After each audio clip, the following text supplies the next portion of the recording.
Alors, bonsoir Sergio. Bonsoir, bonsoir, bonsoir. Comment vas-tu? Ça va très bien et toi? Ah, ça va. Une fois de plus encore, c'est un réel plaisir pour nous et surtout un réel honneur d'avoir une fois de plus un footballeur camerounais qui a daigné nous honorer de sa présence et voilà, qui veut bien partager avec nous ce soir son expérience. Merci. Contrairement à toutes nos autres séances, moi, je Hmm, serai ce soir en mode découverte.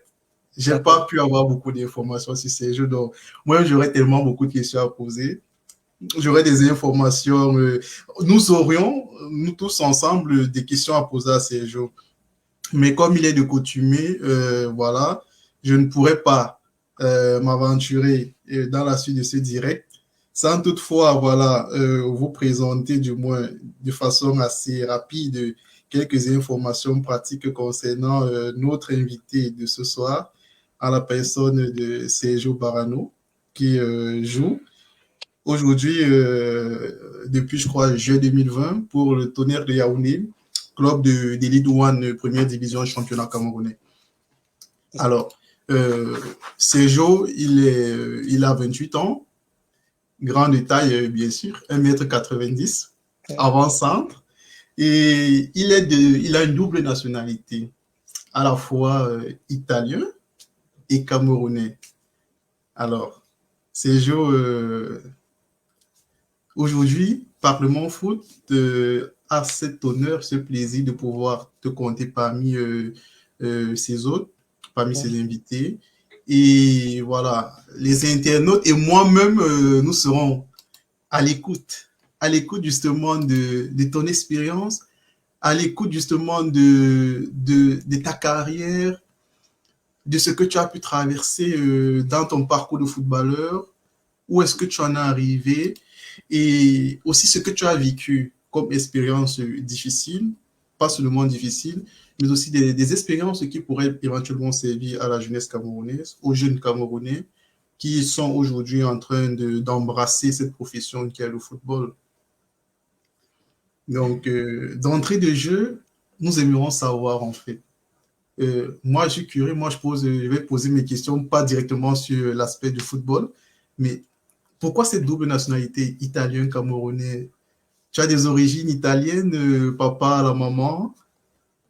Bon, déjà, pour commencer, bonsoir. Déjà, merci. C'est un plaisir pour moi d'être là en direct sur la chaîne de Parlons Foot 237 déjà. J'ai eu des très bons échos par rapport à la page. Et donc, pour en venir à ce qui est de ma double nationalité, c'est du simple fait que mon grand-père était italien.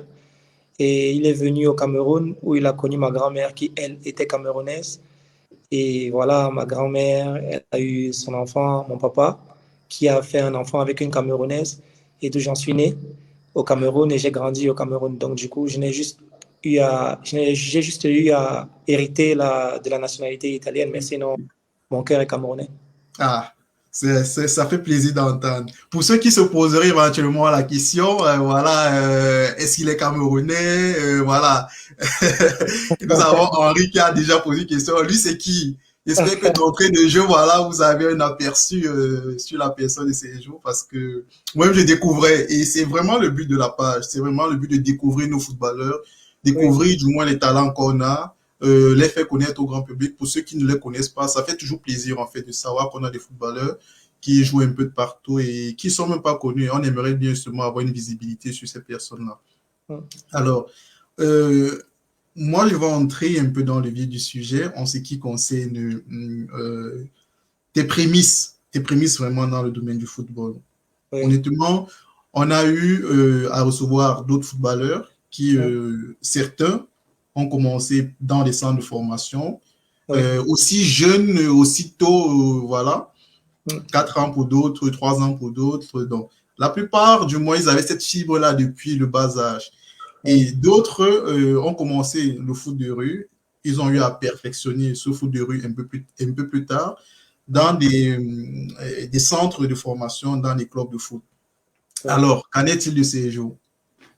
Bon, moi, déjà, il faut savoir qu'à la base, je n'aimais pas du tout le football parce que j'ai Ah commencé. oui, et J'aimais pas comment tu te retrouves dans cette histoire? Bon, déjà, c'est mon grand frère qui, lui, jouait au football à l'époque, je me souviens bien. Il était en Espagne et donc, du coup, lui, tout le temps, il avait des échos comme quoi je courais très vite, comme quoi en jouant au quartier, j'avais une petite qualité technique. Et un jour, comme ça, sur un rien, comme ça, il est revenu. Il m'a dit que toi, tu vas commencer à t'entraîner. Je voulais pas. Je me rappelle même des fois, je fuyais les entraînements.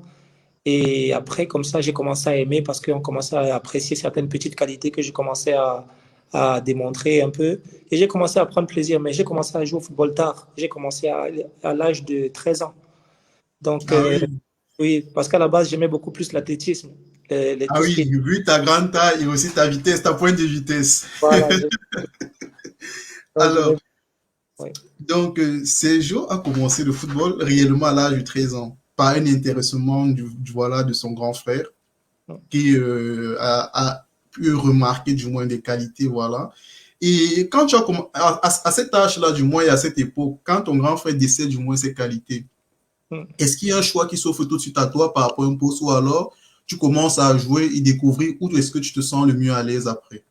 Bon, à la base, vu que moi, j'aimais beaucoup tout ce qui était vitesse, donc du coup, moi, j'étais sur le côté. Donc, j'ai aimé le truc sur le côté parce que mon joueur était vraiment.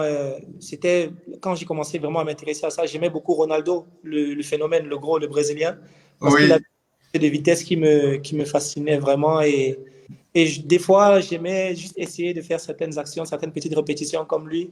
Je dormais devant des vidéos à lui. Et voilà, j'ai commencé à prendre ce plaisir-là. Quand je savais que je courais, je laissais un, deux défenseurs derrière moi. Ça me faisait plaisir. J'ai commencé à prendre plaisir à jouer sur le côté. Mais oui, malheureusement, les entraîneurs voilà, au Cameroun, on a une autre vision du football qui est beaucoup plus physique, voilà, le contact, tout ça. Et c'est moi, je ça. n'étais pas trop dans ça. Donc, du coup, il a essayé de me charger malgré mon jeune âge. Mais moi, je fuyais. En gros, je trichais souvent. Je ne voulais pas devenir musclé, moi. Ouais. Et à un moment donné, il m'a dit, toi, tu vas jouer en tant que latéral. Donc, il a voulu me mettre en tant que latéral, mais mon cœur n'était pas dessus. Il a compris tout de suite que j'aimais. Voilà. Tu avais défendre en fait, voilà, le contact avec les gens, c'était pas en fait ta fille, c'est pas ton truc quoi. C'est pas mon C'est pas truc. ce qui te passionnait le plus en fait Non, non, non, dans le football. C'était non, non, non. prendre du plaisir, voilà, à dribbler, à éliminer les défenseurs, à Voilà, mettre le ballon dans les filets. C'est ça qui voilà, c'était ça. t'intéressait surtout. C'était ça. Et d'ailleurs, on a pu remarquer dans la vidéo de présentation du début et qu'on aura encore l'occasion de regarder un peu après, Mhm. des, de très belles actions, des débordements et aussi un très beau but que moi j'ai apprécié, voilà, en pleine lucarne. J'ai dit, ah oui, quand même. Donc, Merci. on peut dire que c'est pas le gabarit, c'est pas, voilà, la force physique qui fait tout. Il Voilà. faut de la technique et aussi, je pense, surtout de beaucoup d'intelligence parce qu'un footballeur se doit d'être intelligent dans son jeu. C'est ça qui lui permet surtout voilà, d'aller et de progresser. Oui, oui. Mhm. Et, et à l'époque, justement, à ces 13 ans, lorsque ton grand frère commence à t'initier justement au football, Oui. c'est à la maison avec lui ou alors il avait des contacts avec des clubs et tout. Il dit, bon, euh, tu iras dans un club ou dans un centre de formation pour parfaire du moins en fait des bases que je vais te donner. Bon, déjà, il faut savoir qu'à la base, quand je commence à jouer, que je commence à aimer, c'est parce que j'étais au quartier. Et vous savez, Oui, quand on est au quartier et que tu fais deux, trois petits matchs au 2-0, là où tu t'en sors un peu, les grands t'applaudissent, tu commences oui, à la grosse. Donc moi, je pensais que le football, pour moi, c'était, voilà, je dribble, on crie, on applaudit. Mais un jour, mon grand frère décide de m'amener donc dans une équipe à Anguissa, au Stade Malien, qu'on appelait Lausanne. oui. Et j'arrive là-bas et je me rends compte que le football que je jouais n'avait rien à voir avec ça parce que là, je tombe sur des joueurs de ballon et vraiment, c'était vraiment différent. Et sachant que quand on joue au quartier, on n'a pas forcément les bases du football. euh, voilà, comme voilà, on n'a pas les bases du football d'un centre de formation de base quand on joue au quartier. C'est ça. Quand on arrive maintenant dans une équipe où il y a des joueurs qui sont des tacticiens, tout ça, il y a une tactique à appliquer. Donc, du coup, c'est un peu ça. Mais bon, après, je m'en suis sorti quand même. Parce que j'ai commencé à Ouais. aimer. En stage, j'avais pas vraiment l'habitude. Et voilà, du jour au lendemain, comme ça, à force de travailler un peu, je me suis habitué, quoi. Ça se voit que tu as pu aimer et pas que aimer parce que voilà, c'était pour une obligation pour toi de le faire, mais en Ouais. plus d'aimer, tu as pu du moins voilà t'appliquer dans ce que tu faisais Hum, et suivre aussi, je crois bien, les conseils des aînés. Et c'est oui, ça, du moins, qui te permet, à l'époque, tu avais 13 ans, hum. dès que tu as découvert ce club, du moins le FC Lausanne, au Stade Malien, en fait, quel était ton parcours, quel était ton cheminement à partir de ce moment? Bon, tout simplement, dès que j'ai terminé ma formation de 9 mois à Lausanne, je me suis dit, bon, voilà, je vais essayer de faire tout ce qui sera les petites compétitions des joueurs de ma catégorie. Et moi, ça me faisait plutôt loin de quitter de là où j'habitais à l'époque pour arriver au Stade Malien. Donc, du coup, j'ai eu mon grand frère qui m'a mis en contact avec un coach, que moi j'appelle mon formateur, le coach Léopold Le Grand Feutat, qui est vraiment mon formateur de chez formateur parce que faut savoir qu'en catégorie infantile, tout ça, on apprend les bases. Mais après, plus Ouais, le football, il change. Donc, lui, il a été vraiment celui-là qui m'a permis de découvrir mes qualités, qui m'a vraiment donné cette opportunité de découvrir vraiment ce que j'avais comme potentiel, en fait. Et donc, je suis allé au stade, au terrain qu'on appelait Universal Star. C'était encore à l'époque au 8e. Et voilà, dans un quartier vers Tinga, à Yaoundé, là-bas. ouais. Voilà, de là-bas, j'ai commencé vraiment et j'aimais vraiment, vraiment. C'est lui qui m'a mis au poste de milieu de couloir, où j'ai vraiment, vraiment aimé les sensations d'un joueur de couloir, tout ce qui se passe, tout ce qui va avec, quoi. Je vois. Et après ça, après ce cheminement-là, nous sommes pratiquement en quelle année exactement? Là, nous sommes vers les années 2007. Voilà, 2007. 2007, 2006, 2007, par là, oui, c'est ça. Ok. Et ce club, à l'époque, justement, jouait du moins quoi, le championnat régional, ce qu'on appelait à l'époque aussi la Super D2, ou alors c'était un club, en fait, qui n'était pas encore à ce niveau. C'était pas encore la Super D2, c'était un truc comme on va dire l'équivalent de la D3. Ouais. C'est comme la D3. Et moi, j'étais avec les minimes à l'époque. D'accord. D'accord. Et tu as fait combien d'années, en fait, dans ce club? J'ai fait pile poil 1 an et 3 mois avant de m'envoler pour l'académie Roger Mila, qui venait à Ah, peine d'ouvrir. d'accord. Voilà. Et à l'Académie Roger Mila, c'est là où tu as encore parfait ta technique à ce Voilà. moment-là. Vas-y, raconte-nous. On aimerait bien savoir comment ça s'est passé à l'académie. Tu as intégré l'académie, voilà, avec ce parcours, déjà une formation FC Lausanne, une formation dans ce club-là, toujours dans le 8e du côté de Tinga. Et tu arrives en fait dans cette académie. Dans cette académie, voilà, tu étais en présence, c'était des enfants, des personnes quoi, aisées, ou alors c'est seulement des enfants qui aimaient le football, des enfants qui avaient un talent fou et qui voulaient s'exprimer justement au travers d'une balle. Au début, c'était un peu compliqué parce que dès qu'on a appris dans mon quartier, parce que j'étais à Etoile-Meki, Oui, qu'il y avait une détection qui était organisée par Roger Mila. Donc, tout le monde s'est empressé d'aller là-bas. Donc, il y avait une centaine de joueurs. Et à chaque fois qu'il y avait des matchs, mais le coach, il avait un papier et un stylo. Et à chaque fois, il écrivait les numéros des joueurs qui étaient, voilà, qui l'intéressaient plus ou moins. Et on a fait pas mal de sélections. Il y avait eu un tri. Et au final, il fallait faire une opposition de 11 contre 11. Donc, au total, les 22 joueurs qui avaient été retenus. Il faut choisir oui. maintenant après. Et voilà, de là, on nous a mis dans de très bonnes conditions. On avait un très bon entraîneur qui s'occupait vraiment bien des joueurs. Il y avait tout le suivi qui allait avec. On ne manquait de rien sur le plan équipementier et tout. C'était vraiment nickel. Donc, il n'y avait que du plaisir, en fait. Ah, c'est super. Et là, tu étais toujours en catégorie minime. Là, Quand tu intègres l'académie oui, c'était toujours minimum. minime. Et à l'académie, tu as évolué pendant environ combien d'années? J'ai fait encore 1 an. Donc, ce qui fait, oui, au total, j'ai fait 1 an. 1 an et 1 mois. D'accord. Et après ces 1 an et 1 mois à l'académie, tu quittes la fondation, l'académie Roger Mila pour aller, cette fois-ci, dans un En, club, c'est bien, en Espagne, oui, en en Espagne. Espagne.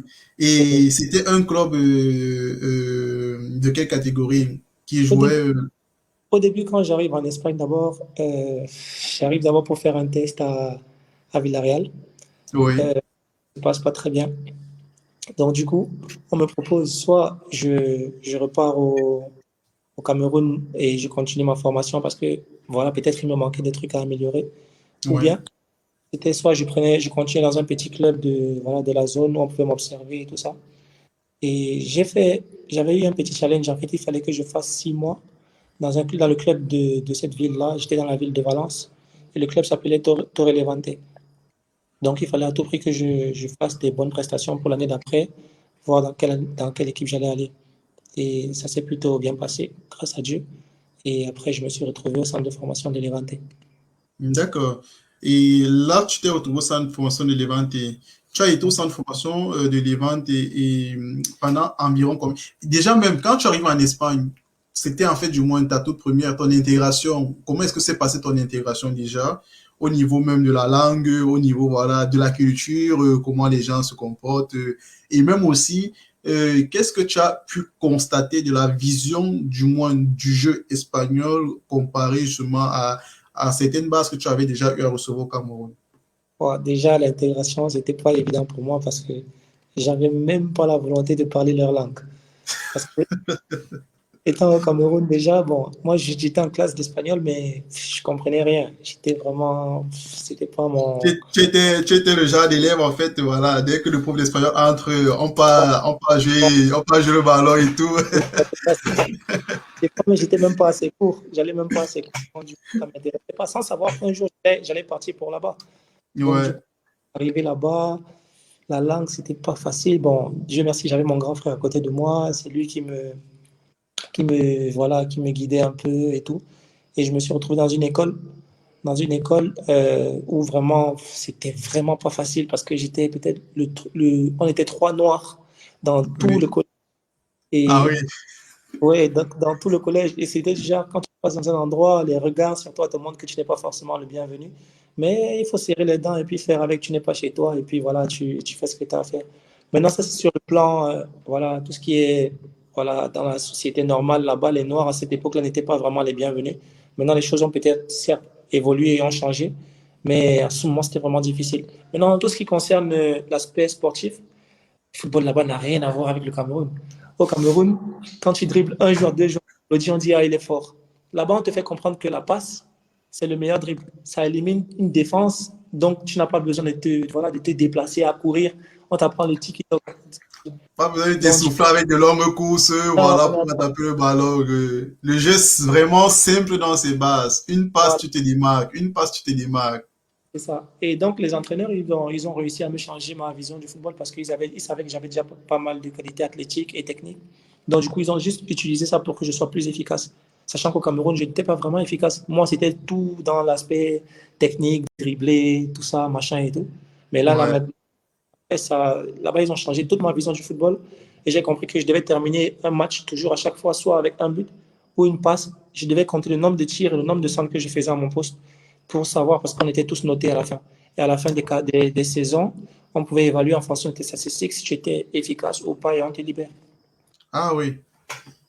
Ouais. Ouais, ça commence à ce moment-là, tu commences à te dire que voilà, je dois plus faire des gestes inutiles.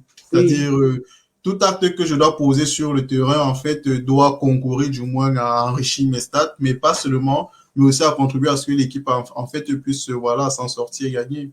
c'est ça. Juste de l'efficacité, en fait. C'est tout ce qu'on me demandait. Mm. Et tu as fait combien d'années au centre de formation de Levante? 2 ans pile poil. 2 ans pile poil. Oui, Et après, après ça, mhm. Le centre de formation a fermé parce que les ventes étaient descendues à cette époque en Ligue 2. Donc, oui, c'était nous les joueurs du centre de formation qu'on prenait constamment pour amener avec l'équipe première, juste pour s'entraîner, pour compléter les effectifs, parce qu'il y avait des joueurs qui venaient même plus s'entraîner. Donc, oui. ils ont un centre de formation, ce qui fait que beaucoup de joueurs qui venaient de l'étranger, qui venaient, voilà, les latinos, d'ailleurs, un peu tout ça, ils étaient obligés de repartir. Et donc, je débarque en France. D'accord. Et quand tu débarques en France, justement, tu poses, je crois que nous sommes en 2011, c'est ça, ou 2010-2011? 2010 par là. 2010. 2010-2011. Et tu poses tes valises, en fait, au Paris FC, au Oui, U19 de Paris FC, c'est bien ça. c'est ça. Et là-bas, c'est un autre monde. C'est... C'est un autre monde. En fait, Mhm. vas-y, parce qu'on aimerait bien comprendre, c'est-à-dire les différences de culture, en fait, quand tu quittes d'un pays à un autre, en fait, quels sont les fondamentaux qui te sont enseignés, qui te sont inculqués, et quels sont les aspects, les éléments que les formateurs, les encadreurs techniques, en fait, mettent plus d'accent. Déjà, il faut savoir qu'en France, déjà, le football, déjà, il est très technique et très physique. Parce qu'il y a un mélange de joueurs qui viennent d'un peu de partout. Ils Ouais, sont, il y a des Africains, des Latinos, des Chinois, il y a tout. Donc, c'est un mélange de tout. Et quand on dit africain, ça veut dire forcément physique. Dans les joueurs là-bas, surtout à Paris, parce que Paris, c'est vraiment la ville où il y a le plus de joueurs. Voilà, on sait que la France, la pépinière des joueurs dans le monde, en Europe. Et on arrive là-bas, c'est un autre système. Là-bas, c'est plus juste la passe, maintenant c'est un aspect tactique, technique, physique, il y a tout ça parce que le temps passe et tu montes dans les catégories. Là, c'est tu ça. passes tête, après U19, après réserve, tout ça, c'est vraiment pas, c'est plus, là, il y a un enjeu parce que quelque chose, on attend de toi en retour quelque chose. Donc, c'était pas facile parce qu'il y avait que des Africains à l'inverse de l'Espagne. En Ah oui. Espagne, voilà, dans mon, dans mon équipe, on était Tu deux te Noirs. retrouvais un peu comme au bled, quoi. C'est ça. Et là, c'était vraiment autre chose. Là, je me retrouve en train de développer maintenant l'aspect où je dois aller cogner, je dois arriver sur l'homme, vraiment me battre, me déchirer, et c'était vraiment pas facile. C'est ça. Et surtout, pas juste arriver sur l'homme pour arriver parce que tu peux arriver et c'est toi à ce moment qui te fait plutôt mal. Tu te blesses C'est ça.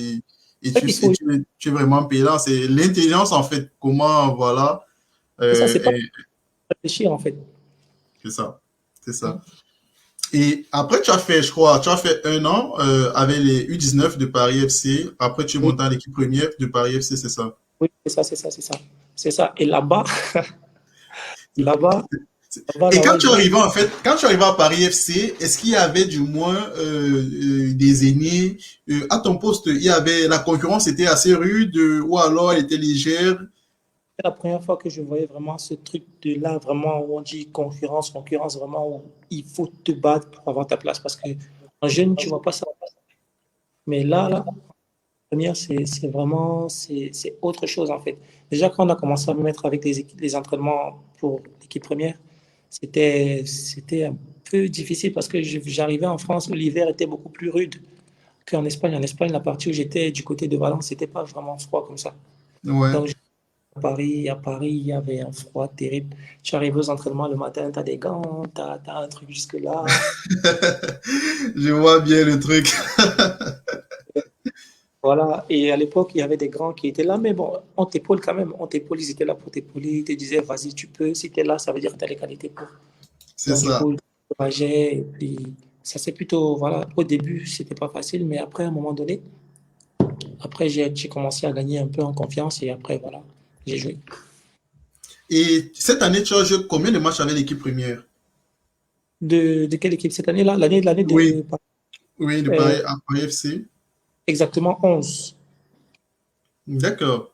avant de partir en prêt. Ok. Là, on va faire juste une légère pause pour appeler encore à nos internautes. N'oubliez pas de poser toutes vos questions en commentaire. Nous sommes là ce soir. Nous recevons Sergio Barano, attaquant du Tonnerre FC de Yaoundé, voilà, qui a digné nous honorer de sa présence. Et nous partageons son parcours avec lui. Il nous partage du moins son parcours avec moi et avec vous. Donc, posez vos questions dans le fil de commentaires et surtout, partagez le direct. N'oubliez pas de partager le direct. Donc, on prendra un mot. Chaque fois qu'il y aura une question, nous allons remonter la question pour qu'il puisse répondre. Et juste pour s'y construire, les questions sont orientées uniquement sur la carrière professionnelle du footballeur et non sur la vie privée du footballeur. C'est juste une question pratique. Alors, après cette année, Sergio, tu débarques à Bayonne. Oui. Tu as été prêté en fait à Bayonne, je crois bien. Et comment ça s'est passé, du moins, ton arrivée à Bayonne? Bayonne, en fait, à l'époque, déjà le Paris FC jouait, il jouait quoi? C'est le championnat national ou alors National. c'était national en fait, national 2, 3 ou bien Non, national, national. Donc, national. oui. D'accord.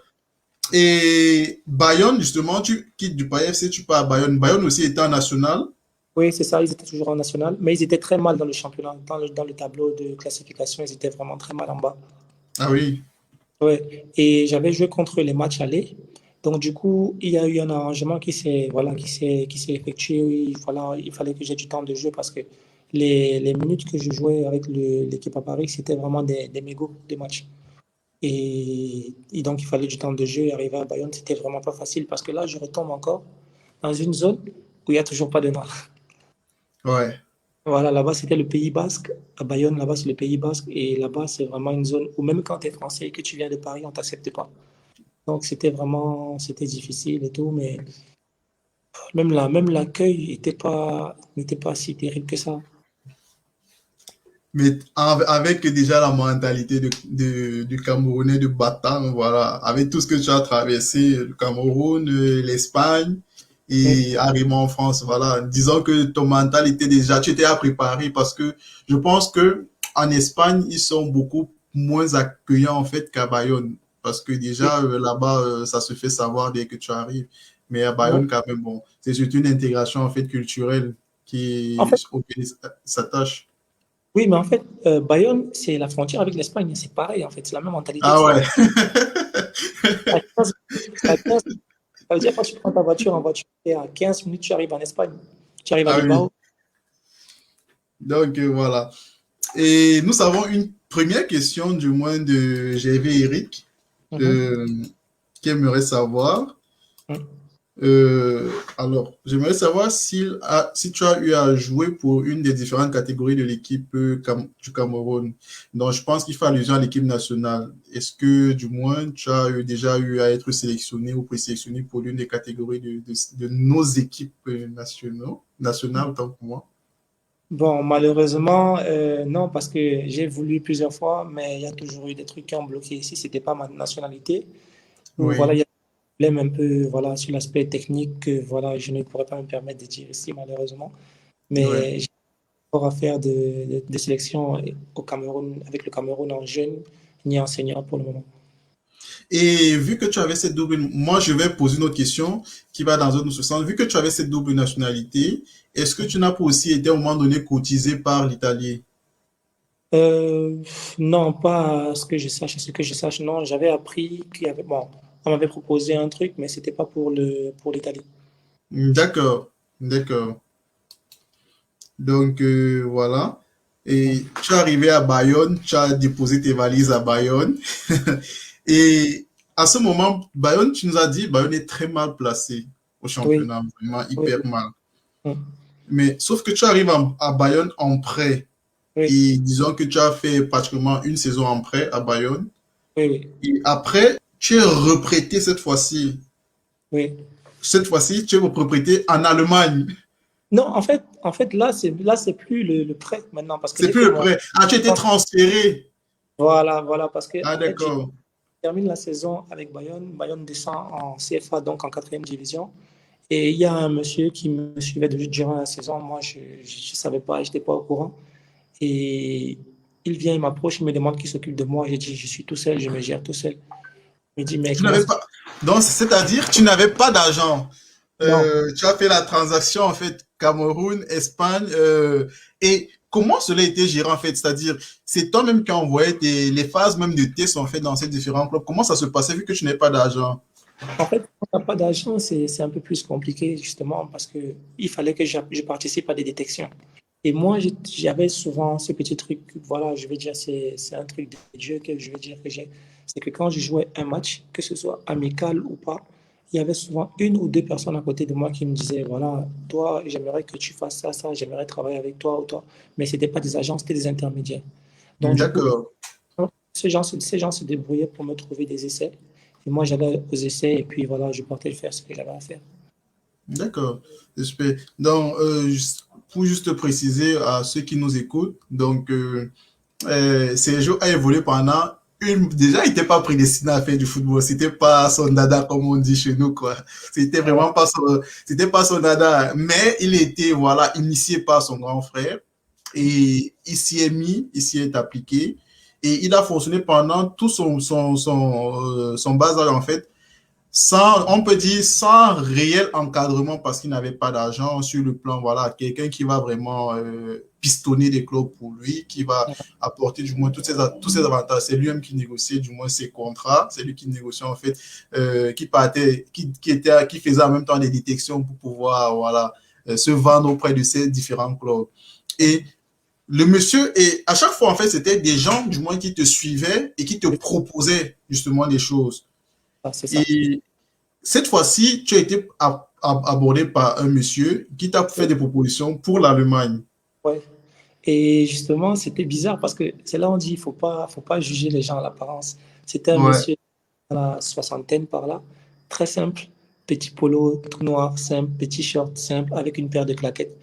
Et il m'approche, il me dit en fin de saison, parce que c'était le dernier match qu'on avait à jouer contre Pau, et on redescendait. Enfin, on descendait Ça n'est en CFA.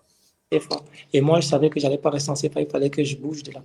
Donc, du coup, il m'a demandé qui s'occupe de moi. Je lui ai donné le nom de mon grand frère qui, voilà, comme moi, j'étais encore petit, donc j'ai donné le numéro d'une personne, enfin, une personne adulte, pour que la personne puisse parler avec le monsieur directement, parce que moi, personnellement, je n'avais rien à dire avec le monsieur. Et ils se sont arrangés, et 2 jours plus tard, le monsieur est venu me voir m'entraîner à Paris, sur un stade à Paris qu'on appelle chez l'entraîneur Campos Saint-Denis. Il est venu, il m'a vu. Le même soir, je me suis retrouvé dans sa voiture pour l'Allemagne. Ah oui, c'était rapide, quoi.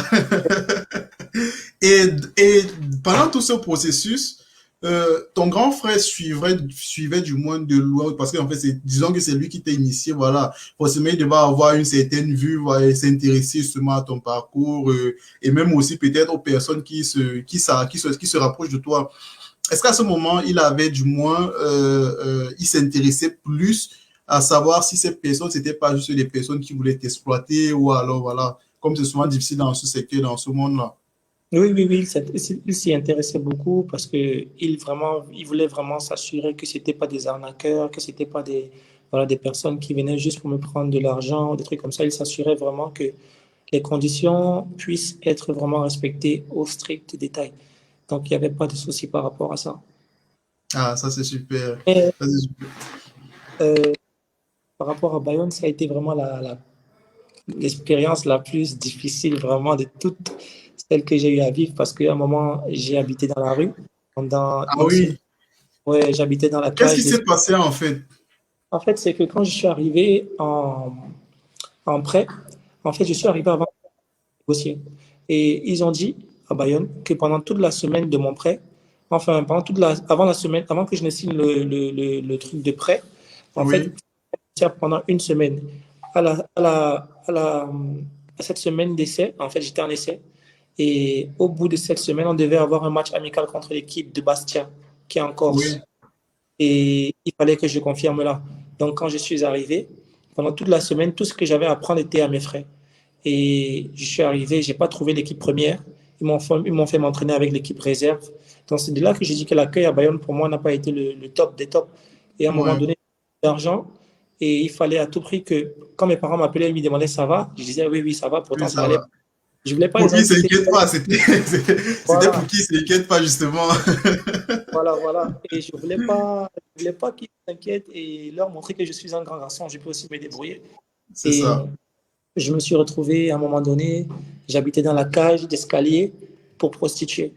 Et au point Ah où oui, oui, j'habitais juste en bas et quand je me rappelle, même il y avait des dames des fois qui arrivaient.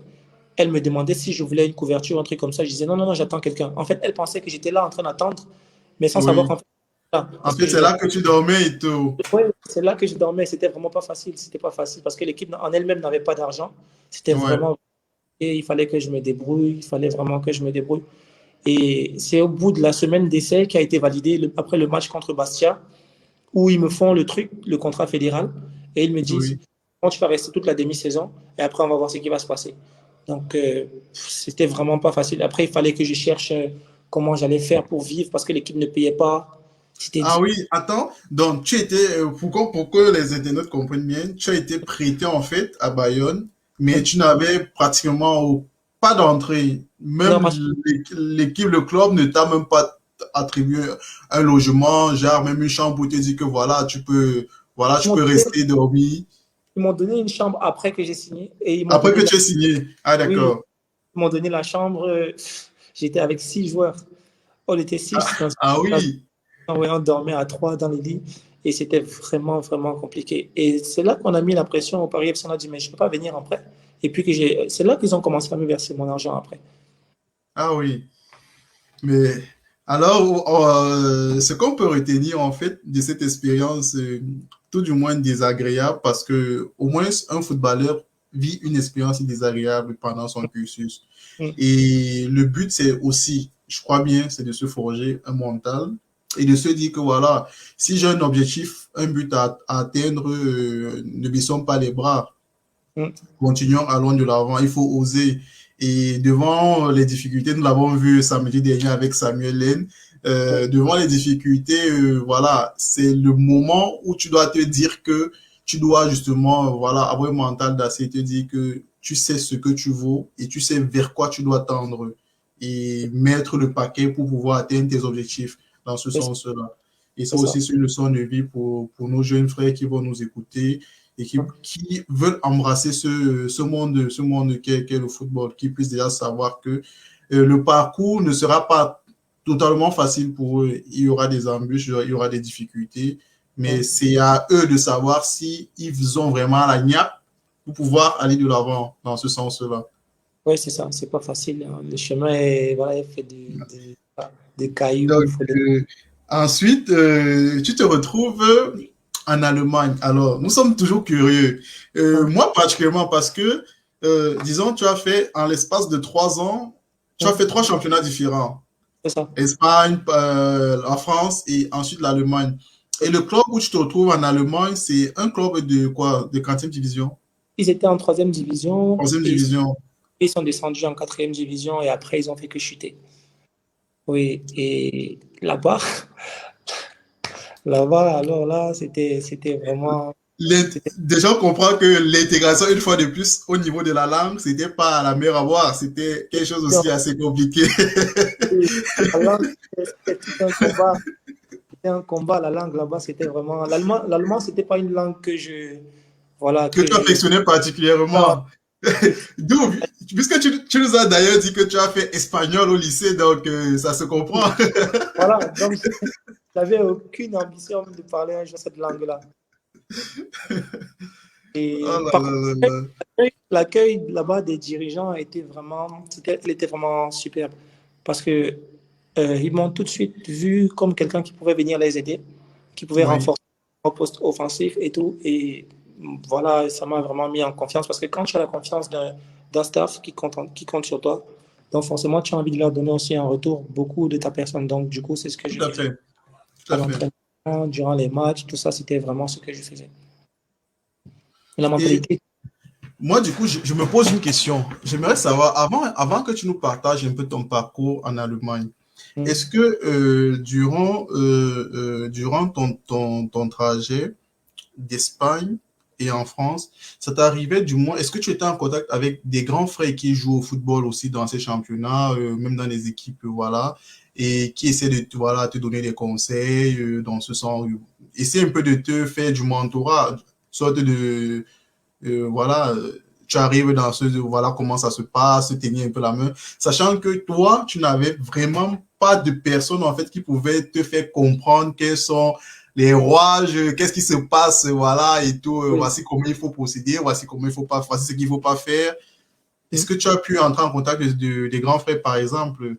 Bon, j'ai essayé, mais franchement, c'était pas tâche facile parce que il faut savoir que quand déjà il y a des gens qui ont eu un certain parcours, des fois ils ont tendance à ne pas vouloir se mélanger avec les plus jeunes.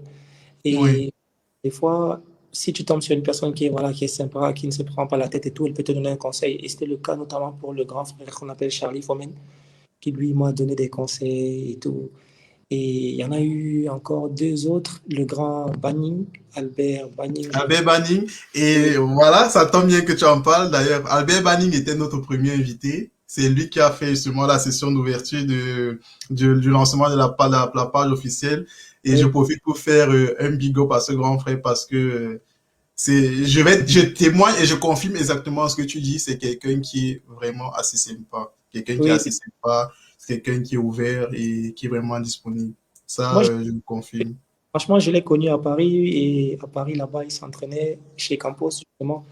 C'était un truc de remise en forme où il était là, c'était vraiment celui qui donnait les conseils à tout le monde. Et un jour, il m'a parlé, il m'a dit, comment dire, ça t'encourage, ça te dit que, il m'avait dit, je me rappelle, il m'a dit, petit, si tu es déjà à ce niveau-là, ça veut dire que tu as les qualités pour aller plus loin encore. Donc, du Ah coup, ouais. c'est des trucs comme ça que je comprends. Mais j'avais pas des gens à côté de moi forcément qui me disaient ça. Donc, quand je tombais sur une personne comme ça, j'avais que le droit de m'accrocher en fait sur cette personne-là. C'est important. Et c'est bizarre, en fait. Je savais même pas que tu avais eu à t'entretenir avec Albert Banning. Et je profite encore, Parlement Foot fait un big up au grand frère Albert Banning. Big up, big up, big up. Très bon grand. Donc, et voilà, tu as eu ces personnes-là qui ont. Et juste aussi pour dire, parce que le but aussi, c'est ça, c'est nos grands frères qui vont nous écouter. Ne laissez pas, en fait, les petits frères qui arrivent, en fait, ils savent pas dans quoi ils mettent des pieds et juste abandonner à eux-mêmes. Ils sont là, voilà. Si vous leur tenez la main et vous leur montrez le chemin, c'est des personnes qui peuvent être reconnaissantes à vie. Pas peut-être reconnaissant sur le plan financier, mais un conseil que tu peux donner à un jeune, en fait, peut vraiment changer sa vie, soit positivement, soit négativement. Et surtout, ces jeunes, ils ont besoin de ça. Ils ont vraiment besoin qu'on puisse leur prendre la main, qu'on puisse, voilà, leur dire, quand ils font mal, leur dire, non, petit, calme-toi, ne va pas sur cette voie-là parce que ça va pas se faire, ça va pas se faire. Va plutôt améliorer ton jeu de cette façon, tu as les qualités. Et même si tu n'as pas les qualités, te dire comment est-ce que tu peux faire pour t'améliorer. Et ça, on remercie les grands frères qui déjà, il y en a qui le font. Il y a le grand frère aussi, bienvenue à Rinsama, à qui je pense aussi un big up, qui agit beaucoup dans l'ombre. Et ça, c'est bien d'avoir des... Non, il faut le dire, en fait. Il faut le dire, il faut le dire. C'est bien d'avoir des grands frères pareils qui, voilà, qui sont là, qui travaillent, qui agissent dans l'ombre. Et nous sommes là vraiment pour... c'est bien. Ce sont des gens qui se battent aussi, voilà, pour nos footballeurs, qui se battent pour nos jeunes frères qui sont à la recherche des clubs, qui veulent se retrouver eux-mêmes aussi dans le milieu professionnel. Et ça, c'est pas toujours évident. C'est pas toujours évident. Et une petite parenthèse, il faut savoir que le grand bienvenu Henri Nsama, il y a lui et un autre grand encore, Christian Bekamenga, ce sont les deux qui, durant ces dernières années, ils n'ont fait que m'épauler, que ce soit sur l'aspect voilà, moral, mental, technique, tactique, tout ce qui était physique. On n'a fait que bosser ensemble et du coup, par rapport à ça, je peux que leur dire merci. Alors, on leur souhaite un big up au grand Christian Mekabenga et au grand frère bienvenue Henri Nzama. Vraiment, c'est des grands frères que, voilà, moi, je ne savais pas ce qu'ils faisaient avant parce que je les connaissais comme footballeurs. Mais j'ai surtout le grand frère Henri Bienvenu Nzama, j'ai échangé avec lui et je vois ce qu'il fait dans l'homme, c'est quelque chose d'extrêmement fabuleux. Ça, il faut le reconnaître. Quand quelqu'un fait bien, il faut dire qu'il a bien fait. Vraiment, grand frère, Parlement Foot te souhaite big up et surtout, on te souhaite surtout des vœux de santé. Continue, va de l'avant. Seul Dieu te récompensera pour ce que tu fais. Faudra lui dire de raser sa barbe. Je crois qu'il a suivi parce que je crois qu'il est sur le direct. J'ai vu un commentaire qu'il a dit tout à l'heure. Ah oui. C'est lui qui a demandé, mais lui, c'est qui? Donc, voilà. Donc, ça, c'était une petite parenthèse parce que c'est aussi ça, Parlement Foot, c'est du sourire, c'est des échanges, c'est de la rigolade. Voilà, nous sommes là pour ça aussi, changer d'humeur. Et on arrive donc à ton parcours en Allemagne. Comment ça se passe? Parce que tu es arrivé, le club, ils attendaient de toi, ils attendaient que tu y mettes du tien. Et voilà, déjà pour toi, c'était en fait un plus pour booster ton moral et te dire que, ah oui, si on attend quelque chose de moi, il faudrait que je montre vraiment que je suis à la hauteur de toutes ces attentes.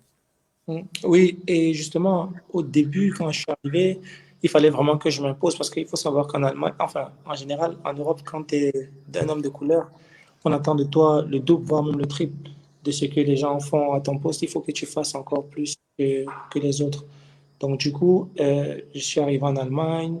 Les premiers matchs, aux entraînements, il fallait que mes performances soient tout le temps, en fait, toujours au-dessus des autres. Je me rappelle quand je suis arrivé à l'essai, il y avait un test que tous les joueurs faisaient. Il faut savoir qu'en Allemagne, la plupart des joueurs, ils boivent beaucoup de bière. Déjà. Hein. Bon, moi, je ne fume pas, je ne bois pas. Je ne vais pas en boîte de nuit, je reste tout le temps à la maison. Bon, moi, sur le plan voilà, physique et tout, on a eu à faire un test où il fallait courir. Et tout, je me rappelle, mon test a donné 100%. Et pour les autres, c'était dans les 70, 75. Et c'est là qu'ils ont validé, il faut que le joueur y signe. Donc, quand je signe, on joue des matchs de préparation. Et à tous les matchs de préparation, je marquais. Je marquais à tous les matchs de préparation. Je crois qu'on en a joué 6, si je ne me trompe pas. Oui, six matchs amicaux. Et j'ai marqué 6 buts, je me rappelle bien. Et après, le match du championnat a commencé. Et quand le championnat commence, je rate mon premier match de championnat contre Dynamo Dresden. Parce que ma Ah licence oui. n'était pas encore validée. Il fallait faire un transfert international de la fédération française pour l'allemande. Donc, Ah oui. je me retrouve en train de rater le premier match contre Dresden où il y avait tout le public qui était là. Je me rappelle de la vie. Et je me rappelle, j'étais en grande affiche parce qu'on me mettait comme le nouveau qui venait La d'arriver. nouvelle recrue qui était là, voilà. J'étais pas là à ce match-là. Donc, du coup, beaucoup de gens étaient parce qu'on avait perdu 5-1. Ah Et, oui. et le deuxième match, on jouait contre Erfurt et j'entre et je marque. Et Ah, direct, voilà, ils ont commencé à me publier dans les journaux, ça me mettait en confiance et tout. Et j'ai commencé à gagner en confiance comme ça. Mais après, je sais pas, j'avais peut-être un manque de concentration à un moment donné parce que je faisais des très bons matchs, des bonnes prestations, mais j'avais pas de chance. Ça veut dire que je pouvais faire des bonnes actions, mais je finissais pas par un but ou par des trucs oui. comme ça. Des fois, le poteau, ça passe à côté. Peut-être je dribble une défense où je cours, après je tire, ça passe à côté, des trucs comme ça. Donc, j'avais pas vraiment de chance à ce moment-là. Ça, c'était la phase aller. Et phase aller. Phase retour, encore, c'était grave. C'est là que je commence à jouer sur la neige en Allemagne. C'était grave. Ah oui. Ouais. Ce côté, C'est j'étais là. pas évident de jouer sous la neige. C'est pas du tout évident. Pas Ça, de- je, ouais. ça, je te confirme. C'est pas une partie de plaisir. Et plusieurs fois, je me pose la question, je me demandais, mais qu'est-ce que je fais ici? Mais tu es un lion, tu es déjà là, tu ne peux pas reculer. Il faut que tu fasses ton travail. C'est Et, ça. et je me rappelle la période où j'étais entré en jeûne, où j'ai vu bon, la main de Dieu, voilà, je crois en Dieu. J'ai fait un jeûne et je demandais dans mes prières qu'il l'utilise parce que c'est lui qui a créé la neige. Je disais, fais Ouais. que la neige soit en ma faveur. Et il y a eu un match qu'on a joué contre une équipe de D2 qu'on appelait VFC Plauen, où je suis entré dans la deuxième mi-temps. J'ai fait 45 minutes pleines. Et le coach vient me dire à la fin du match, devant tout le monde, il me dit, bien, bon match Sergio, il me dit en anglais, bon match Sergio, j'aimerais que l'année prochaine tu sois dans mon équipe. Moi, Ah, je le coach du club de D2 contre qui vous avez joué. Et là, c'était un match de coupe, en fait. les matchs de préparation qu'on joue quand on revient à la reprise de janvier, là. Ah oui. Ok, ok. Du coup, on prépare parce qu'il y a des joueurs qui viennent aussi à l'essai, donc il faut voir tout le monde pour voir par rapport à. Et, et on a joué à Owen et j'ai fait un bon match, je me rappelle. Et c'était là où il est venu me parler devant tout le monde. Et c'est là que mes problèmes ont commencé avec le coach, mon coach à moi. Parce que je ne lui ai pas dit oui au coach adverse que je voulais partir. Mais le coach de mon équipe a interprété ça comme si c'est moi qui suis allé le voir pour lui Je dire que je vois, voulais. oui. Vous dites que tu es parti, ouais. Sauf que ce n'était pas le cas, c'était l'inverse. Et tout le monde a vu quand on était au repas, au moment de voilà, l'après-match, on allait manger, il y avait une collation. Et arrivé là-bas sur le lieu et tout, il est venu me donner son numéro, sa carte, devant tout Ah le oui. monde. Et là, le coach, C'est, il aurait pu être un peu plus discret que ça. Parce qu'en même temps, ça te pose des problèmes avec ton équipe actuelle, sachant que voilà. c'est ça. Et après, là, de là, c'était vraiment combat et combat, combat, combat. Parce qu'après, je jouais plus. Je jouais Ah oui. plus. Et l'équipe a commencé à perdre aussi pas mal de matchs. Même les coupes d'Allemagne ont été éliminées. Et il y a eu un match où je me rappelle, il a regretté, le coach, il s'est mordu les doigts parce qu'on a joué un match de coupe d'Allemagne et il ne m'avait pas mis dans le 11 entrant. Je suis Ouais. entré étant à moins 15 minutes. Je marque le but qui égalise, mais malheureusement, on nous élimine au penalty. Ah oui. Donc, après, Pas de chance. oui, après, il m'envoie un message pour me dire oui, j'ai aimé ta prestation, reste concentré et tout, ça va aller, reste positif. Il n'y a pas de problème, moi, tant que je fais mon travail, il n'y a pas de souci. Le plus C'est important, ça. je donne le meilleur de moi-même. Et après, voilà, la saison commençait à terminer. Il me restait, je crois, 6 ou 7 matchs. Et c'était soit je prolongeais avec eux, soit je partais ailleurs. J'avais la proposition pour la D2, donc je ne savais pas.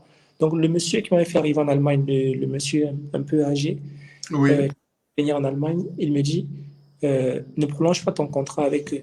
Parce que la reprise, c'était le 7 juillet.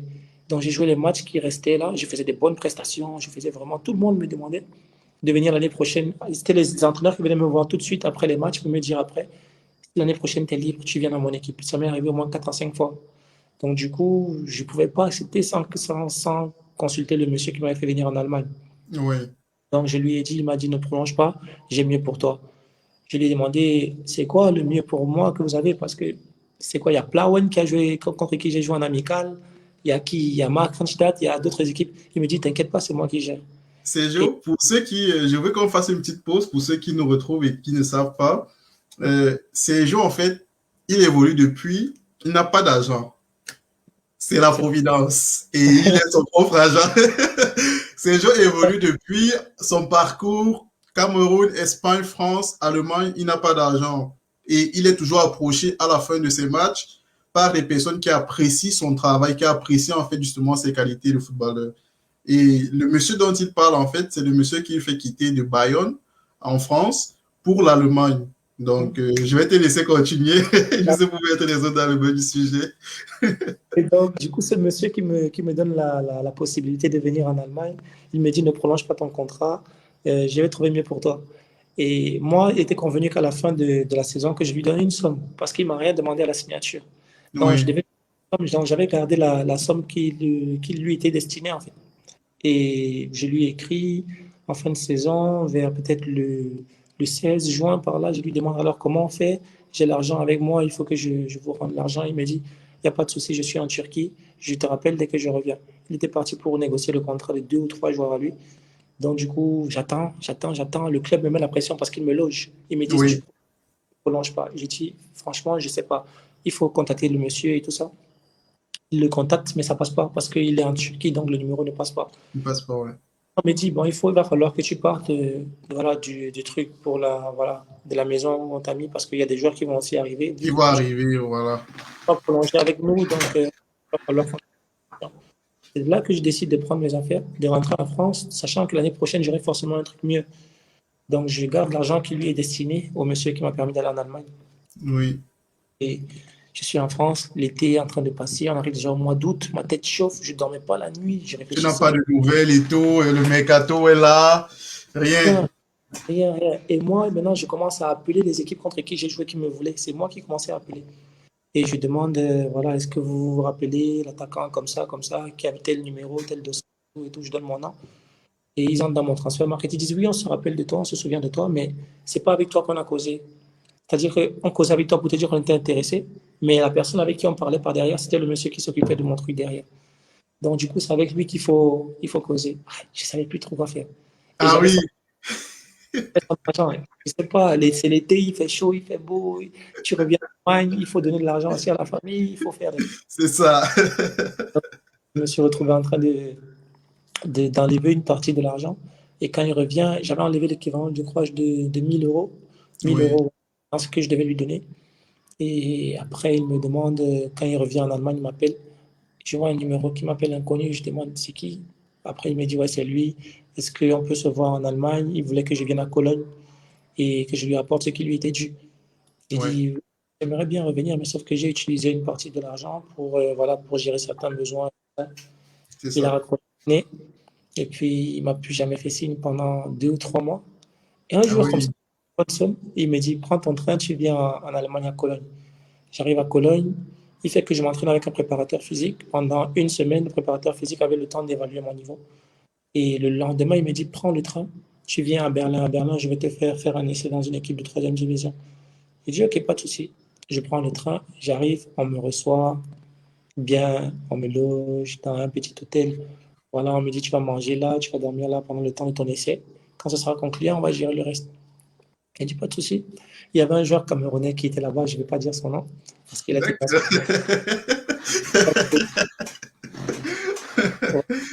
tenu à ce que ce soit, voilà, ce soit plutôt discret par rapport à Discret, lui. il n'y a pas de souci, on t'en tient par rigueur. Et j'ai dit merci à ce joueur-là parce que on se sait, et je pense qu'il va regarder ce direct-là, on se sait, lui et moi. C'est lui qui dit à l'agent, il est dans tel club, il aimerait que moi je vienne faire un essai parce qu'il y a la possibilité. C'est de là donc que je prends mon train pour aller là-bas. Je le trouve lui J'ai dit, ah, t'es là, vraiment merci pour ce que tu as fait, parce que tu as parlé de moi à l'agent et tout, vraiment merci. Il y a très peu de joueurs camerounais, je peux vous le dire. Il y a très peu de joueurs camerounais qui font ça pour d'autres Camerounais, je vous Ouais. assure.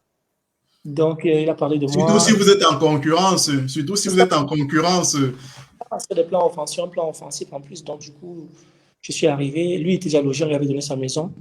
Donc, j'ai fait une séance d'entraînement. Le lendemain, quand je reviens, la séance que j'ai faite, je me rappelle, je crois, elle était tellement bien que les joueurs venaient me parler. Et le lendemain, j'arrive à l'entraînement. Avant l'entraînement, on lui demande à ce joueur-là qui m'a fait venir de quitter la maison et que c'est moi qui vais m'installer. Donc, il faut imaginer un peu. Ah oui. Et donc, ils ont dit il faut qu'il parte. On lui a payé son transport.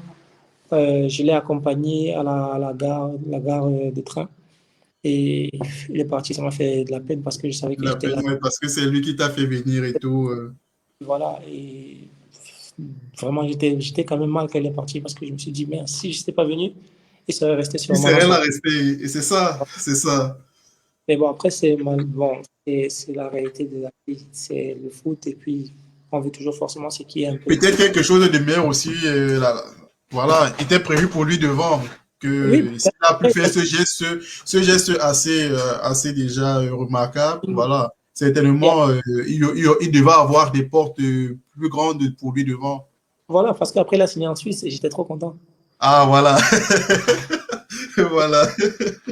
Et, et vraiment, c'était une expérience aussi parce qu'il y avait des coins assez spéciaux, des coins, il y avait des mentalités vraiment un peu retardées. Donc voilà, sur l'aspect maintenant sportif, c'était entraînement tous les jours, c'était matin, souvent matin, soir. Il fallait que je rentre. Là-bas, il faisait encore plus froid. Donc il fallait que je rentre à la maison, je me repose, si je pouvais parler avec la famille, sachant que t'as besoin de beaucoup de repos. Donc Oui, c'était, j'étais vraiment déconnecté de tout ce qui était, voilà, réseau, tout ça. Si je devais réseau et tout. la famille et puis c'est tout, hein. C'est aussi une discipline, en fait, pour Oui, c'est ça. voilà, te concentrer sur ce qui est le plus important pour toi. Et ça, il faudrait que les jeunes aussi puissent comprendre ça. C'est ça. Lorsque tu vas aller loin, qui va aller loin, on dit qu'il va aller loin, ménage sa monture. Donc, Oui. il faut bien s'imposer du moins une certaine hygiène de vie, s'imposant en fait certaines conditions qui vont concourir, du moins à ce Après, que rien ne puisse nous déranger, du moins dans notre processus, justement. oui. Et le club, justement, que tu as rejoint, tu as fait, je crois, tu as fait une saison dans ce Ils ont- club-là. Et ensuite, tu es reparti en France. Cette Ah, fois-ci, tu arrives en France au Red Star. Je pense que ton arrivée au Red Star s'est plutôt bien passé parce que tu as pu. Je crois qu'au Red Star, vous avez gagné la nationale en fait. oui, bon, le championnat a été gagné. Voilà, on est monté en D2. Un des deux. Oui, et du coup, c'était plutôt une bonne expérience parce qu'il y avait un autre Camerounais là-bas que je connaissais Ah déjà. oui, Oui, Fomen, Charlie Fomen. ah oui. Alors, je propose qu'on fasse juste un petit moment une petite pause pour regarder ensemble, en fait, cette vidéo de ces jours qu'on a eu à diffuser juste en début. Et pour ceux qui n'ont pas pu la regarder, vous voyez de très belles actions. Je vous laisse vous-même m'en dire.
Alors, Sergio, moi j'ai une question. Le but en fait que tu as marqué là, c'était Oui, c'était avec ton club actuel?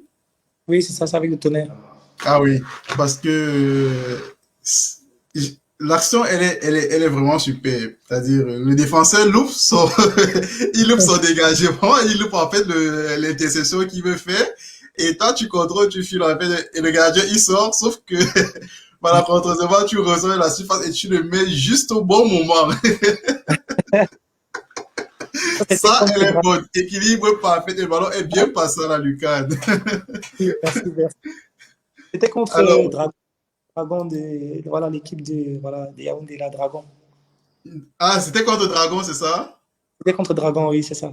Ah, alors, justement, on arrive après le passage de ton passage au Red Star, Mm.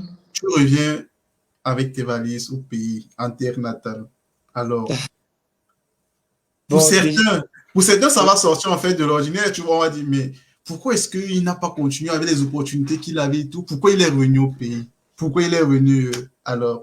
Dis-nous, Sergio, explique-nous en fait ce choix de revenir en fait jouer en terre natale. bon, déjà, il faut savoir que le joueur, déjà, c'est un projet. C'est sur un projet, et pour moi, chaque projet est personnel. Donc, du coup, ce qui s'est passé, c'est que je venais au Cameroun parce que avec ça, c'était terminé. Je n'avais pas prolongé parce que l'équipe descendait. Et comme l'équipe D'accord. descendait, et il y avait au Cameroun l'organisation du championnat d'Afrique des Nations, CHAN. Donc, du Oui. coup, j'étais venu à la base pour 2 mois ou 1 mois et demi de congé, un truc comme ça. Et j'ai vu qu'il y avait un projet. Et je me suis dit, bon, maintenant, c'est l'opportunité de pouvoir maintenant donner ce que j'ai pu apprendre, voilà, au pays. Et puis, voilà, je vais apporter ce que je peux apporter.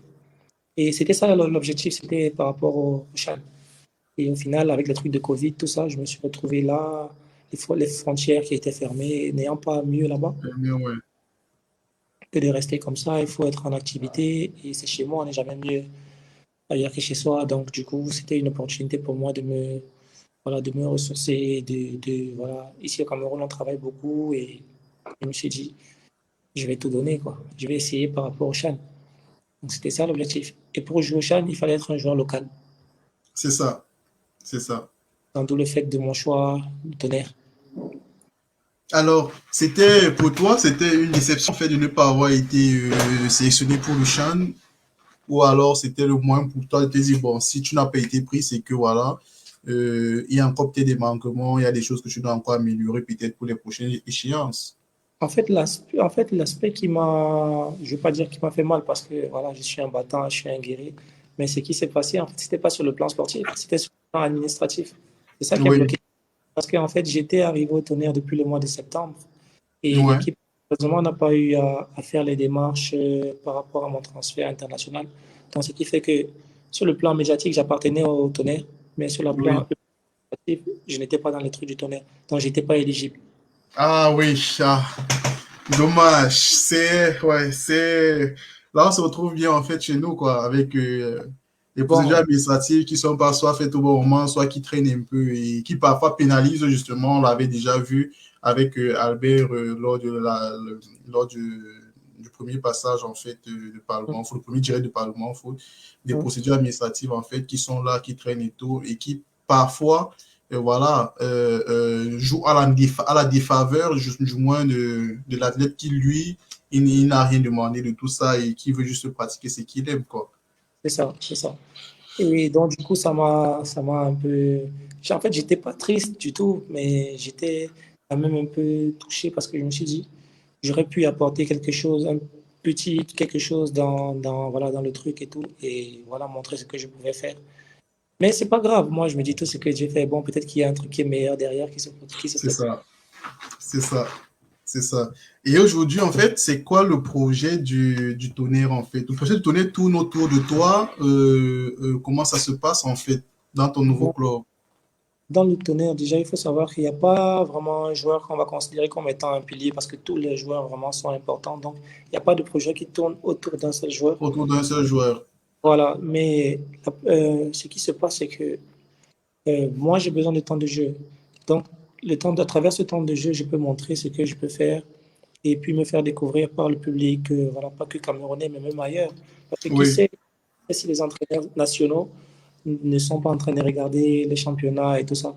Donc, du coup, c'était plutôt avec le Tonnerre de viser le haut de tableau. Je Voilà. vois. Et aujourd'hui, vous êtes le Tonnerre quantième, en fait. Là, actuellement, nous sommes sixième, si je ne me trompe pas. Sixième. Sixième. C'est après 6 journées, je crois bien. Ou après Bon, 5 journées, parce que je crois que vous aviez la 6e journée, vous la jouez demain d'ailleurs contre le Canon.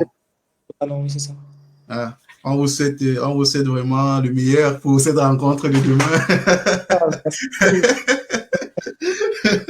D'ailleurs, tout à l'heure, tu m'as dit que tu étais en plein visionnage, en fait, justement, d'une vidéo en prélude au match de demain.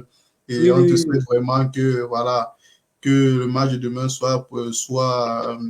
passe très bien pour ton équipe et surtout que tu puisses marquer un but parce que les stats aussi, c'est important. C'est très important. Là, on attend la liste là ce soir dans le groupe. Donc, Oui, on saura qui sera convoqué ou pas avant, d'accord. avant 21h30. D'accord. Ah oui, avant 21h30. Ça, c'est.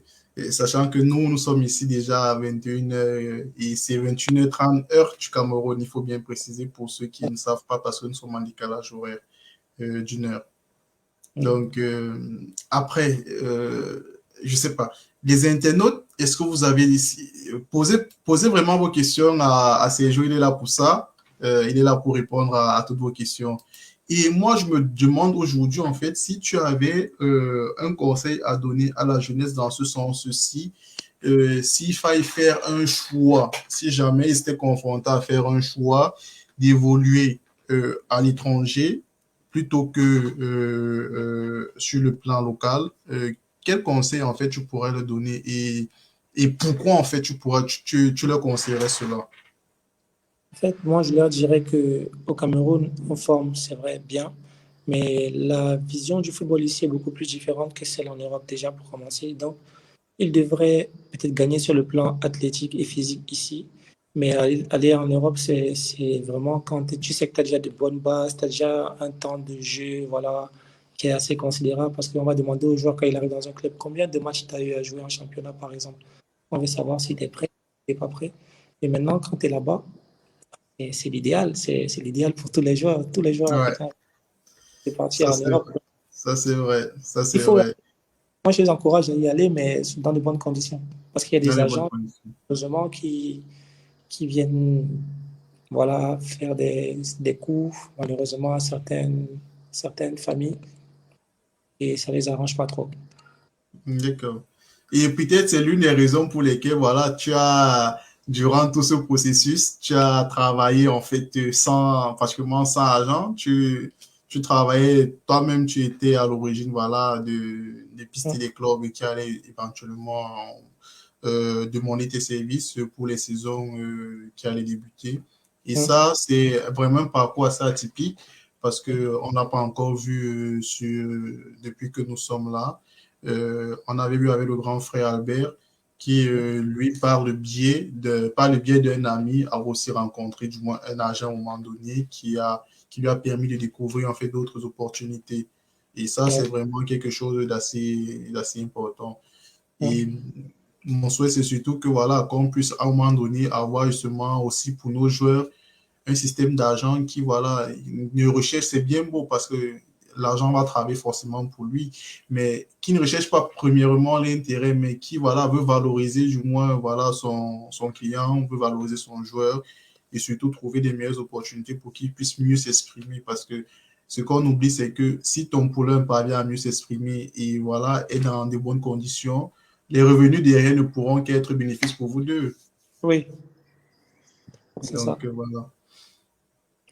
Alors, vraiment, nous te remercions une fois de plus pour ce passage. Qui sait, j'aurai l'opportunité certainement d'arriver au pays peut-être en été. Je t'informerai de l'occasion peut-être de venir voir l'un de tes matchs aussi pour certains de nos compatriotes qu'on a reçus, de Oui, venir voir les matchs en présentiel, voilà, d'échanger avec vous. Ça sera vraiment un réel honneur pour nous, pour Parlement Foot, parce que Parlement Foot, c'est pas moi. Parlement Foot, c'est toute une communauté désormais. C'est moi, c'est vous, les athlètes. Et c'est aussi ces internautes qui sont là en train de nous écouter et voilà, qui au quotidien sont là, essayent de vous poser des questions pour avoir. Alors, on a une question de Cyril qui demande en fait, bonsoir, quel est votre club de cœur? Ah oui, cette question, j'avoue bien de la poser en plus. Et votre idole au football?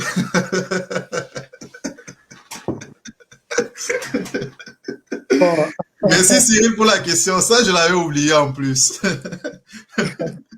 bon, là, je ne vais pas entrer dans l'air de la tendance. La mode, j'aurais pu dire Paris, mais là, c'est le Bayern. Ah ouais. Et puis, parce qu'au Bayern, j'ai un ami hein, qui joue là-bas, Kingsley Coman. Ah Et oui. voilà. Et donc, du coup, On voit l'apparence avec la coiffure. c'est pas dire Bayern, et Ah mon oui. Bayern, mais mon joueur comme idole, c'était Ronaldo. Le phénomène. Il y avait lui, et après, il y avait Didier Drogba, et voilà, Eto'o. Ah, c'est super ça. Et ce Que sont des de légendes grands talents du football. Que de et grands talents. des légendes. Et aussi, moi, j'ai une autre question. Si au regard de ton football aujourd'hui, tu Oui. dirais que ton style de jeu se rapproche le plus duquel de ces trois joueurs-là? Je dirais beaucoup plus. Lequel des trois est plus technique, c'est Ronaldo. Ah oui. Parce que Ronaldo, en fait, Eto'o, lui, il avait une technique, mais beaucoup plus simple, mais il passait. Oui. Technique, vitesse, tout ça, il était vraiment rien à dire. Mais Ronaldo, c'était Mais Ronaldo, sa technique, c'était vraiment dans du spectacle. voilà. Ça, j'aime beaucoup ça parce que ça rend le football beau. Et on a pu voir justement tout à l'heure l'une de vos actions, passement de jambes et on efface le défenseur. Et ça me rappelle ce fameux geste de Ronaldo en Coupe du Monde 2006 face au Ghana, là où face, là, il avait carrément tué le gardien avec ce Et, geste-là, et, effacé carrément. Et et moi, c'est bien, c'est c'est le bien. geste que j'utilise même dans le football, c'est le passement des jambes parce que ça, voilà quoi, ça déstabilise. Et le gardien ne sait pas surtout en fait de quel côté tu vas aller. Donc C'est ça. quand tu t'y prends bien, voilà, tu effaces même pas seulement le défenseur, mais même les défenseurs qui sont autour. Donc nous sommes vraiment ravis de t'avoir eu ce soir. Nous sommes honorés, voilà, que tu aies pu honorer du moins cet engagement. Et c'est toujours un plaisir pour moi parce que au début, je ne sais pas trop si quand je vais entrer en contact avec les athlètes, voilà, ils seront ouverts et tout. Mais Oui, chaque fois, je suis agréablement surpris parce que ça, il faut le dire. Je suis vraiment agréablement surpris parce que chaque fois que je contacte un athlète, au départ, je contacte juste parce que, voilà, je me dis, bon, je sais pas, est-ce que l'argent sera d'accord? Est-ce qu'ils vont pouvoir accepter? Est-ce qu'ils vont se dire qu'on va le prendre? Non. Par le moment, faut que je tiens à le dire. Et je peux vous le témoigner, et même tous ceux qui sont passés, que ce soit Samuel Lane, le grand frère Albert Banning et tous les autres, nous ne prenons pas de sous pour faire passer nos athlètes sur notre chaîne. C'est totalement gratuit. Donc, nous sommes là ouverts. Tout ce qu'on vous demande, c'est votre disponibilité et votre temps. On convient avec vous d'un jour, d'une... Parlement Foot, exceptionnellement, s'est produit ce vendredi soir parce qu'on devait recevoir ces jours demain.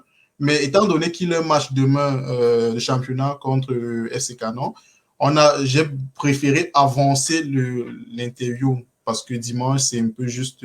Donc, j'ai préféré programmer ça ce vendredi soir pour lui permettre d'avoir son match paisiblement demain et rentrer se reposer. Voilà, sans toutefois avoir quoi qu'on aurait aussi pu échanger du match et dire que bon, comment ça s'est passé le match, dis-nous un peu et tout. Mais bon, peut-être une prochaine fois. c'est ça. Donc, nous sommes vraiment honorés et voilà, nous te souhaitons demain un bon match pour demain et bonne continuité surtout pour ta carrière. Merci. Je ne cesserai jamais de le redire. Parlement Foot vous suit, Parlement Foot vous soutient aussi. Parlement Foot est là, voilà, pour vous accompagner du moins dans vos projets, votre carrière. Et nous sommes à votre disposition. Ça, ne l'oubliez pas, nous sommes à votre disposition.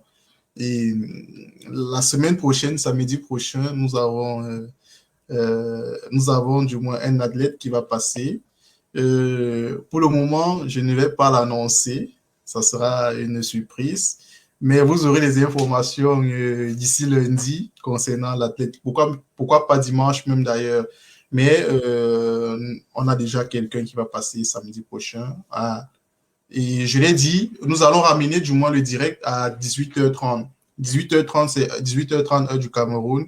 Et nous, ça sera 18h30 du moins, ça sera heure du Cameroun et 19h30 ici parce que comme on a un décalage d'une heure, pour nous éviter de commencer le direct à 20h et permettre à ceux qui ont des activités parallèles de pouvoir vaquer à leurs différentes occupations sans toutefois leur retenir pendant longtemps.